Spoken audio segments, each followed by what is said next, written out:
పోలవరం బనకచర్లపై రేవంత్ ప్రభుత్వాన్ని బదనాం చేయాలని ప్రతిపక్ష పార్టీల కుట్రలను తిప్పికొట్టాలని మంత్రి తుమ్మల పిలుపునిచ్చారు. కాంగ్రెస్ పార్టీ జిల్లా కార్యాలయంలో ముఖ్య నేతల సమావేశానికి ముఖ్య అతిథిగా హాజరయ్యారు. అధికారం కోసం సెంటిమెంట్ రెచ్చగొట్టే పార్టీల నాటకాలు ప్రజలకు వివరించాలని, కాంగ్రెస్ పార్టీని సీఎం రేవంత్ని ఇబ్బంది పెట్టే బీఆర్ఎస్ బీజేపీ కుట్రలు కార్యకర్తలు ప్రజలకు తీసుకెళ్లాలని సూచించారు.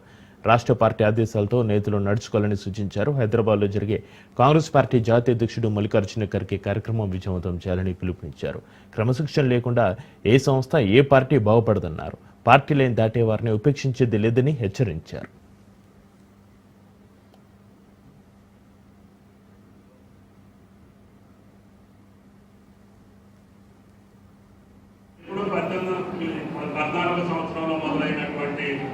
గోదావరి జలాల వాడకం చంద్రబాబు గారు ఉన్నప్పుడు ఏం జరిగింది, ఆ ఎఫెక్ట్స్ కమిటీలో ఏం జరిగింది, అక్కడ ప్రభుత్వంలోకి అప్పుడు ఉన్నటువంటి టీఆర్ఎస్ ప్రభుత్వం ఏం మాట్లాడింది, తర్వాత మళ్ళీ 19 తర్వాత అక్కడ ప్రభుత్వం జగన్మోహన్ రెడ్డి గారి ఆధ్వర్యంలో, ఇక్కడ బీఆర్ఎస్ ప్రభుత్వం కేసీఆర్ గారి ఆధ్వర్యంలో ఏం మాటలు జరిగింది, ఏ రకంగా జరిగింది, దీని యొక్క అంకురార్పణ ఏంటి, దీని యొక్క కథ ఏంటి, వీటన్నిటినీ కూడా మన ప్రజల దగ్గరికి తీసుకెళ్ళకపోతే మనమేదో మన జలాలను తీసుకెళ్లి వేరే వాళ్ళకి దానాదత్వం చేస్తున్నట్టుగా ప్రజలు భావిస్తున్నారు.